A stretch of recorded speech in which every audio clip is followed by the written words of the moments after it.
A paz do Senhor, irmãos. Vocês estão bem? Espero que sim. É muito bom estar com vocês de novo. Sejam bem-vindos ao nosso canal Com a Palavra. Meu nome é Larissa. E hoje eu gostaria de falar com vocês a respeito de o homem pode levantar, mas só Deus estabelece. Ao longo da vida, não só no âmbito espiritual, mas até mesmo no próprio âmbito secular, na nossa vida de trabalho, na nossa família, nos locais em que nós convivemos, muitas vezes, e eu digo isso também por experiência própria, eu sempre desejei estar, sempre desejei progredir. Por exemplo, se eu sou o primeiro cargo, eu gostaria de ir para o cargo superior. Se eu sou o segundo cargo, eu gostaria de ir para o cargo superior. E assim sucessivamente. Muitas vezes nós desejamos em nosso coração, nos esforçamos e damos o melhor de nós para conseguirmos alcançar nossos objetivos. Nos aplicamos, fazemos cursos, nos aprimoramos. Muitas vezes as coisas não são ou não acontecem como nós desejamos. Apesar de todo o nosso esforço, apesar do melhor que nós podemos dar, apesar de todas as coisas que nós fazemos para incrementar o nosso conhecimento e a nossa vivência profissional. Esse é um excelente exemplo na palavra que eu gostaria de trazer hoje para compartilhar com vocês. Muitas vezes nós vemos pessoas que recebem cargos de liderança, que recebem cargos de chefia ou alguma coisa assim por questão de empatia, por questão de amizade com os chefes, por questão de indicação e não mérito. E muitas vezes essas pessoas não honram o cargo que ocupam. E por vezes as pessoas que se aplicam, que se dedicam, que dão o melhor de si no trabalho, se sentem injustiçadas e pensam: Senhor, o Senhor não está vendo o que está acontecendo? O Senhor não enxerga essa injustiça? E é a respeito disso que eu gostaria de falar com vocês hoje. O Senhor sabe de todas as coisas e o Senhor vê todas as coisas. Você pode ter certeza que tudo que acontece na sua vida, quer dormindo, quer acordado, aonde quer que você esteja, o Senhor sabe de todas as coisas, antes mesmo que todas elas aconteçam. O primeiro texto que eu gostaria de ler com vocês se encontra em Provérbios, capítulo 8, versículo 15. Vamos lá. Por meu intermédio reinam os reis, e os príncipes decretam justiça. Por meu intermédio governam os príncipes, os nobres e todos os juízes da terra. Tudo que acontece ou é permissão ou é vontade do Senhor. Não há nada que esteja fora do controle dele. Não há absolutamente coisa alguma que possa acontecer sem que o Senhor saiba, sem que o Senhor deseje, sem que o Senhor permita. Encontramos isso muito claro no livro de Jó, quando o Senhor fala com felicidade a respeito de Jó. A Satanás que estava no céu, indo lá questionar o Senhor e falar: também sendo protegido como é, quem não adoraria o Senhor? Então, por permissão do Senhor, Satanás pôde tocar nos filhos de Jó, nos bens, no trabalho, na saúde. A única limitação que o Senhor deu foi: só não lhe tire a vida. E ainda assim Jó não voltou-se contra o Senhor. Fez alguns questionamentos, fez algumas perguntas, mas ele encerra o seu livro dizendo: eu hoje conheço o Senhor face a face, antes eu só conhecia de ouvir falar. As permissões que o Senhor dá, muitas vezes são oportunidades que nós temos de nos aproximar dele, de conhecê-lo melhor. Nós vendo que o Senhor estabelece reis e tira reis, eu gostaria de fazer a primeira citação, que é Salmo, e encontra-se em 1 Samuel. 1 Samuel, capítulo 9, a partir do versículo 17. Versículo 15, diz: ora, o Senhor, um dia antes de Saul chegar, o revelara a Samuel, dizendo: amanhã, a estas horas, te enviarei um homem da terra de Benjamim, o qual ungirás por príncipe sobre o meu povo de Israel, e ele livrará o meu povo das mãos dos filisteus, porque atentei para o meu povo, pois o seu clamor chegou a mim. Quando Samuel viu a Saul, O Senhor lhe disse: Eis o homem de quem eu já te falara. Este dominará sobre o meu povo. Nós sabemos que até então o governo era regido pelos profetas, pelos sacerdotes. E, de fato, Israel ainda não tinha, o povo ainda não tinha um rei. Eles, olhando para as nações do lado, para as nações alheias, desejaram ter o que elas tinham, tendo eles algo muito melhor que era a direção de Deus. Contudo, o Senhor ouviu o clamor do povo e lhes deu um rei. O Senhor havia escolhido Saul, um benjamita, para que ele, sim, cuidasse do povo conforme era o desejo do povo ter um rei conforme as outras nações. Contudo, se nós passarmos um pouco para frente, os capítulos seguintes vão demonstrando especificamente no 15 que, à medida que Saul foi realizando as suas coisas, no começo ele parecia ter zelo e cuidado pelas coisas do Senhor, mas depois ele se mostrou um servo desobediente e cujo coração era inclinado para os próprios desejos, para as próprias vontades e não diretamente para a obediência ao nosso Senhor. No capítulo 15 de 1 Samuel, nós vemos que o Senhor mandou que ele e o seu povo acabassem, castigassem os amalequitas, que matassem o seu rei Agag e que destruíssem absolutamente todas as coisas, desde os animais às pessoas, tudo deveria ser morto e destruído, queimado.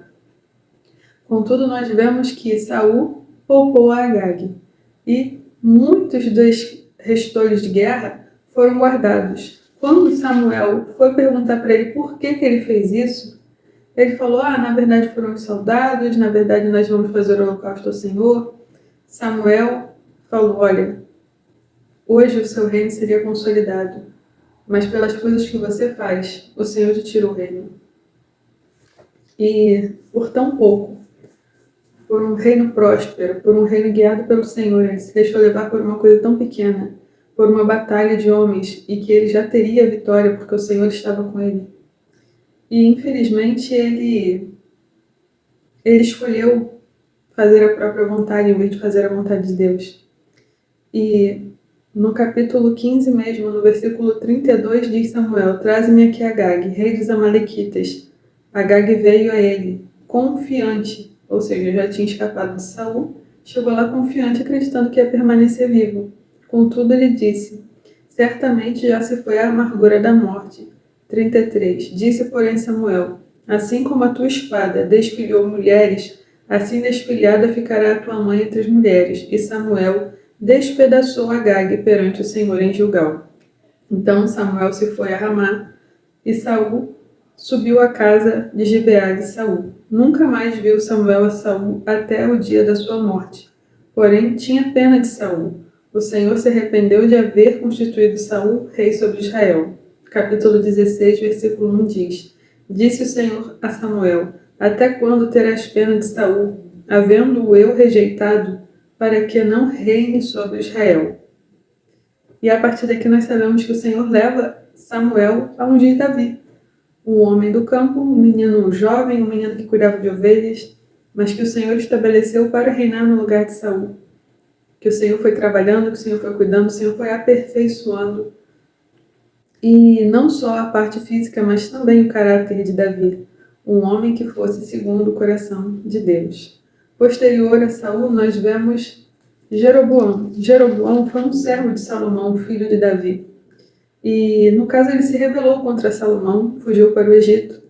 Contudo, em 1 Reis, capítulo 11, do versículo 26 até o final do capítulo, vemos a declaração do profeta Aías, que diz, olha, pela transgressão de Salomão, o reino será tirado deles. E ele rasgou a sua capa em 12 pedaços. 12 pedaços, 10 seriam para Jeroboão e 2 para Roboão, filho de Salomão. E Deus ainda fala, isso por amor ao meu servo Davi, porque a essa altura Salomão já tinha se corrompido pelas suas mulheres, já tinha construído altares para outros deuses, e aquela sabedoria que ele havia pedido no início do seu reinado, quando ainda jovem, pedindo, Senhor, dá-me sabedoria para cuidar do seu povo, já havia se esvaído pelas coisas da carne, pelas suas concubinas, pelas suas muitas mulheres, pelos seus prazeres. E, infelizmente, um homem que começou adorando ao Senhor, desejando servi-lo, se perdeu no final da vida, apesar de ser tão sábio, apesar de ter tanto conhecimento, Ele se deixou levar também pelos prazeres da vida. O Senhor estabeleceu, o Senhor retirou. Gostaria de citar Nabucodonosor. Essa passagem encontra-se em Jeremias capítulo 27. A partir do versículo 5 diz: Eu fiz a terra, o homem e os animais que estão sobre a face da terra, com o meu grande poder e com o meu braço estendido, e os dou àquele a quem for justo. Agora eu entregarei todas essas terras ao poder de Nabucodonosor, rei da Babilônia, meu servo, e também lhe darei os animais do campo para que o sirvam. Todas as nações servirão a ele, a seu filho e ao filho de seu filho, até que também chegue a vez da sua própria terra, quando muitas nações e grandes reis o fizerem seu escravo. Aqui o Senhor usa Nabucodonosor, rei da Babilônia, como um instrumento de justiça. Sabemos que ele não era um rei temente ao Senhor, mas o Senhor o utilizou sim para ser um instrumento de justiça. Pelo seu poder ele trouxe correção. Pelo seu poder ele estabeleceu seu reino sobre Israel e os levou cativo. 70 anos de cativeiro. Lá Nabucodonosor teve a oportunidade de conhecer a Daniel e os seus amigos, as quais o Senhor presenteou com grande sabedoria. E o Senhor, tendo estabelecido Nabucodonosor como este para trazer justiça ao seu povo, vemos posteriormente que ele viu e viveu diversas proezas, diversas maravilhas que o Senhor havia realizado através de Daniel e de seus amigos. A fornalha ardente, a cova dos leões, e tantos outros milagres e tantas outras maravilhas ele pôde presenciar, até poder reconhecer, realmente não existe Deus como o Deus de Daniel, realmente não existe outro Deus como ele, não existe um Deus maior do que ele.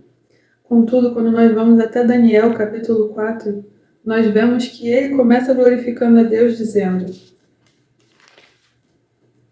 O rei Nabucodonosor, a todos os povos, nações e homens de todas as línguas que habitam em toda a terra, paz vos seja multiplicada.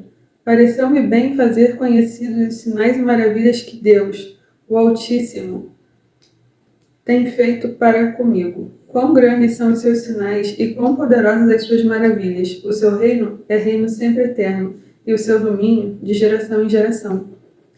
Posterior a essa declaração do reconhecimento dele a respeito do poder e do domínio de Deus sobre toda a terra, nós sabemos que ele teve um sonho, informando que ele passaria alguns anos conforme um animal por se desviar do Senhor, por se deixar levar pelas suas iniquidades, pelas idolatrias e por tantas questões. Ele, sem entender o sonho, pediu que o sonho fosse traduzido e mandou chamar a Daniel. E Daniel traduziu o sonho e explicou a ele o que aconteceria. E nós vemos que, de fato, isso se realiza no mesmo capítulo 4, quando ele diz, no versículo 28, todas estas coisas sobrevieram ao rei Nabucodonosor ao cabo de 12 meses. Passeando pelo palácio real da cidade da Babilônia, falou o rei e disse: Não é esta a grande Babilônia que eu edifiquei para a casa real, com o meu grandioso poder e para a glória da minha majestade? Falando ainda ao rei, quando desceu uma voz do céu: A ti se diz, ó rei Nabucodonosor, já passou de ti o reino, será expulso dentre os homens, e a tua morada será com os animais do campo. Far-te-ão comer ervas como os bois, passar-te-ão 7 tempos por cima de ti, até que aprendas que o Altíssimo tem domínio sobre o reino dos homens e dá a quem o quer.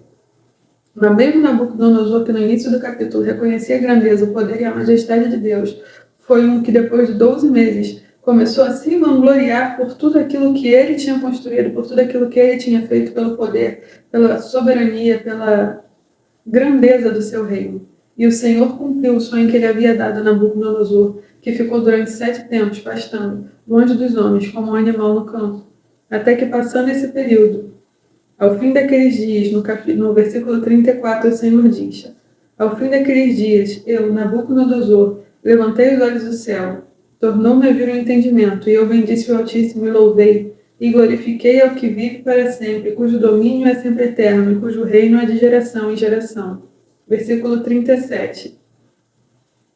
36. Tão logo me tornou a vir o entendimento, também para a dignidade do meu reino, tornou-me a vir a minha majestade e o meu resplendor. 37. Agora, pois eu, Nabucodonosor, louvo, exalto e glorifico ao Rei dos céus, porque todas as suas obras são verdadeiras e os seus caminhos justos. e pode humilhar aos que andam na soberba. Nós vemos aqui que ele no final reconhece, depois de ter sofrido 7 anos que não eram necessários serem sofridos, o Senhor dá sonhos, o Senhor dá avisos, o Senhor fala através de outras pessoas e usa muitas formas para nos advertir a respeito das coisas que podem acontecer, caso nos desviemos, caso aconteçam coisas que estão fora dos desejos de Deus para a nossa vida. O Senhor sempre nos dá muitas oportunidades e possibilidades de correção para que não seja necessário sofrimento. Como ele diz, obediência quero, não holocausto. Mas muitas vezes nós só conseguimos compreender a vontade do Senhor quando passamos pela aflição. Uma aflição muitas vezes desnecessária que por vezes nós não compreendemos. Mas se olharmos para os céus e se buscarmos discernimento espiritual, passaremos a entender o que o Senhor está tentando dizer a nós a esse respeito. Por último, para finalizar, eu gostaria que fôssemos até Hebreus capítulo 4, versículo 13, que diz... Hebreus 4, versículo 13. E não há criatura que não seja manifesta a sua presença. Pelo contrário, todas as coisas estão descobertas e patentes aos olhos daquele a quem temos de prestar contas. Não existe escondido, não existe escuro, não existe nada que seja omitido aos olhos do Senhor. Ele está em todos os lugares, a sua presença está com todos em todos os momentos. E nós sabendo dessas coisas, deveríamos, na verdade, ficar mais atentos ao que fazemos, ao que vivemos, ao que falamos, ao que nós, de fato, levamos conosco. Porque aquele testemunho que nós damos, aquela palavra que nós falamos, de tudo isso o Senhor pedirá conta, como ele diz no livro de Apocalipse. Muitas vezes nós olhamos para as guerras que estão acontecendo, como a da Ucrânia e a de Israel, e não compreendemos. Contudo, o Senhor tem um propósito para todas as coisas, até mesmo para o iníquo. Quando ele se levantar, o Senhor já avisou que ele se levantará, perseguirá aqueles que são da fé, mas ele cairá e será condenado pela eternidade. Como eu disse, meu irmão, não existe exatamente nada que não esteja submisso ao poder, à majestade, à autonomia e à autoridade de Deus. Não tema o que quer que seja. Oremos pelos nossos irmãos, oremos pelas nossas vidas, busquemos sim a direção e discernimento de Deus para podermos caminhar por esse mundo, conforme for a vontade do Senhor.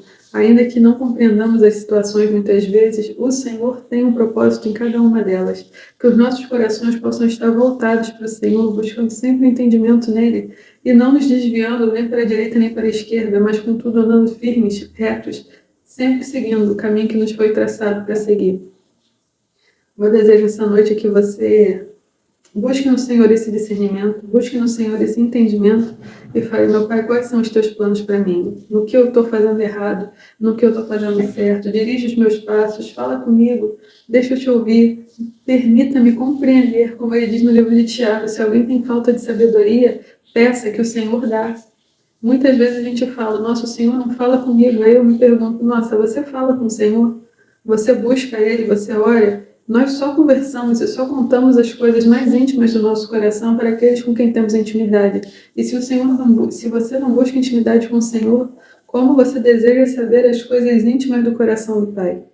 Que você não seja como um tolo, acreditando que as coisas caíram do céu, porque não são assim. O trabalho para o reino do Senhor exige labor, exige sim dedicação, exige tempo, exige que você busque o Senhor para que você não esteja vazio do Senhor e cheio de si, mas que as palavras que vêm à sua boca sejam derramadas dentro de ti pelo Espírito Santo e que as águas do reino de Deus, as águas que fluem do trono, as águas vivas, transbordem dentro de você, a ponto de saciar não só a sua sede, mas também a sede daqueles que estão ao seu redor, sem esperança, sem visão, sem discernimento, sem direção, muitas vezes deprimidos, muitas vezes sem ter um objetivo na vida, sem conseguir compreender o sentido da vida, pensando tantas coisas vãs, tantas coisas sem sentido e se deixando levar pelo consumo de bebidas, pelo consumo de drogas ilícitas, por festas, por coisas que preenchem por um breve momento um vazio que apenas Deus pode preencher. Então, meu irmão, apesar da dificuldade do dia a dia, pelas situações que nós vemos, pelas coisas que estão se estruturando, nós que somos espirituais devemos entender e compreender e buscar no Senhor discernimento para compreender as coisas de forma espiritual. E esse é o meu convite para você hoje. Busquemos ao Senhor e que Ele possa estar direcionando o nosso dia a dia, que Ele possa estar direcionando os nossos passos. Vamos orar. Senhor, meu Deus, meu Pai, glórias te damos, Senhor, por esse dia maravilhoso, Senhor, por essa semana, Senhor, que o Senhor nos deu, pela vida, pela saúde, pelos nossos familiares. Te agradecemos pela Tua palavra justa, viva, verdadeira, que nos renova a cada dia, Senhor, nos dando direção ao Teu convite diário, Senhor, de arrependimento, Senhor, de voltar aos Teus caminhos, Pai amado, para aqueles que estão perdidos, para aqueles que estão, Senhor, deprimidos, para aqueles que se perderam pelo meio do caminho. Pai amado, Senhor, tem uma palavra de aceitação e de perdão dizendo: vem, meu filho amado, eu continuo de braços abertos te esperando. Pai amado, que as coisas das situações da vida, aquelas pessoas que sobem ao poder, quer político, quer no trabalho, quer espiritual, Senhor, todos são permissão Tua, todos estão nos Teus planos, ainda que nós não compreendamos, Senhor, que a nossa ignorância não nos faça pecar contra Ti, mas que possamos compreender qual é o Teu propósito, Senhor, com aquilo que o Senhor fez, com a pessoa que o Senhor levantou.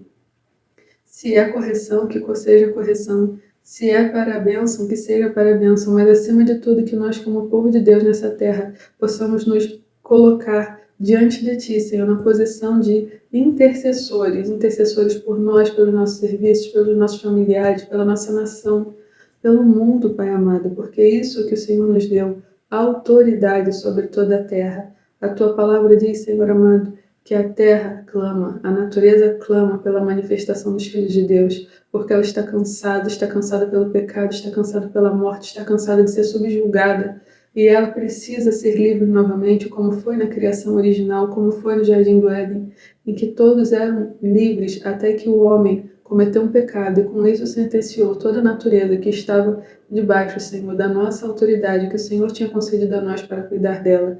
Pai amado, eu te peço, restaura-nos a Tua imagem e semelhança, e que possamos ser, Senhor, verdadeiramente modificados por dentro, a ponto dessa mudança interna ser refletida por fora, e as pessoas que nos vejam possam ver a Ti, Senhor, e reconhecer em nossas vidas a Tua presença, a Tua luz, a Tua sabedoria, a Tua direção, a Tua instrução, Pai amado. Que não sejamos, Senhor, vergonha para Ti, Senhor, mas fonte de alegria. Que as nossas vidas sejam, Senhor, aroma, incenso suave, agradável às Tuas narinas. Pai amado, rogamos pelos nossos irmãos que estão em guerra, rogamos pelo Israel, pela Palestina, pelos que moram em Gaza, pelos que estão doentes, pelos que estão machucados, pelos que perderam familiares, pelos que estão sequestrados, por aqueles que estão em zonas de guerra na Rússia e na Ucrânia, por aqueles que estão em países perseguidos, por aqueles que vivem em países, Senhor, com grande idolatria e muitas vezes não tiveram ainda a oportunidade de conhecer a palavra libertadora e verdadeira do Senhor. Oramos pelos nossos irmãos que vivem como nós em países livres, Senhor, que muitas vezes se deixam levar, Pai amado, pelos prazeres da carne, pelos desejos da vida, Senhor, pelas coisas que levam, Senhor, para a morte, mas que nós possamos estar verdadeiramente vivendo uma vida digna, Senhor, que honra o Teu nome, para que aqueles que não Te conhecem, olhando para nós, desejem ter a paz que nós temos, o Espírito que nós temos, e viver a vida que nós vivemos na presença do Senhor, porque o Senhor é quem revela, o Senhor é quem fala, o Senhor é quem habita em nós, Pai amado. Eu Te agradeço, Pai, eu Te entrego a presidência do Brasil, Senhor, eu Te entrego as leis da nossa nação, eu Te peço justiça, eu Te peço o fim, Senhor, da falta de moralidade, eu peço o fim, Senhor, da falta de zelo, o fim, Senhor, de todo esse tipo de praga que existe na nação, Senhor, de corrupção, Pai amado. Oro para que o Senhor levante homens e mulheres firmes na Tua palavra, Senhor, para subir ao poder e fazer, Senhor, que esse país seja verdadeiramente um país que se dobre de joelhos, que adore ao Senhor Deus vivo e verdadeiro, e que o Brasil possa ser reconhecido mundialmente como um país cristão, um país verdadeiramente adorador. Oramos pelos nossos irmãos em todo lugar da terra, oramos pelos que estão aqui, pelos que estão longe, oramos pela conversão das nossas famílias, pelos órfãos, pelas viúvas, pelos moradores de rua, pelos animais sem teto, pela própria natureza, Pai amado, pela terra nós oramos, Senhor, e Te agradecemos pelos nossos líderes religiosos, Senhor, pelos líderes das nações mundiais, Senhor. Pedimos, Pai, seja feita a Tua vontade, prepara-nos, Senhor, para o que quer que seja, Senhor, revela-nos, Senhor, e dá-nos intimidade, Senhor, para podermos viver o melhor que o Senhor tem para nos dar nessa terra, Pai, até que chegue o momento de estarmos contigo para sempre na eternidade. Muito obrigado por essa noite, muito obrigado por essa palavra, que nós sejamos abençoados, renovados e transformados, Senhor, pela Tua verdade libertadora. Guarda nossas vidas e os nossos familiares, tudo está em Tuas mãos e em Ti confiamos, Pai amado. Aumenta em nós a fé, a dedicação e o momento que nós temos, Senhor, para oferecer a Ti seja o melhor momento dos nossos dias. Em nome de Jesus, te agradecemos por todas as coisas, pelo alimento, pela comida, pela bebida, pelo teto, pelo descanso. Tu és maravilhoso, Deus. Muito obrigado por tudo. Louvado, bendito e exaltado seja o Teu nome, Pai amado, para todo sempre e pela eternidade. Amém. Meu irmão, muito obrigado por ficar comigo até aqui. Desejo que você tenha uma boa noite, que você descanse bem, que o Senhor guarde seu sono, guarde sua família, que Ele possa estar te dando direção, te dando dons espirituais, abrindo seus olhos, que você possa estar vendo com clareza o que é e o que não é, e que Ele possa estar te mostrando quem são as pessoas que estão ao seu redor e mudando os planos do seu coração, caso esses não estejam de acordo com a vontade do Pai. Busque o Senhor enquanto se pode achar, invocar enquanto está perto. Louvado seja o nome do nosso Deus. Fique com Ele e guardar a palavra no seu coração, para não pecar contra o Senhor. Fica na paz, ovelha. Boa semana.